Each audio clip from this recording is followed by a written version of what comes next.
In her final article about the ISTE standards for coaches, Professor Helen Crompton from Old Dominion University takes a different tactic and suggests that all the work coaches can do can be collected into a digital portfolio.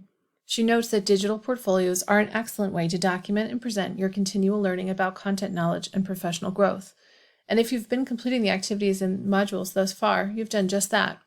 The work products you have and will collect can serve as documentation of your knowledge and growth in each of the ISTE standards for coaches. In essence, by working on these modules, you are modeling this second standard. If you have not already, you may want to organize your work more formally into an existing or digital portfolio that clearly shows the alignment of your knowledge and skills to the standards. How do other aspects create professional networks? What do they do to keep their mindset goal-oriented, to be reflective practitioners? Check out this video from SBETS in Fairfax County for ideas on how they live as connected learners in their daily work. Each coach was asked to reflect on the following 3 questions. How might we grow and contribute to a greater community of learning? How might mindset impact our experience and that of those we lead and serve? How do we evaluate and reflect on our own learning?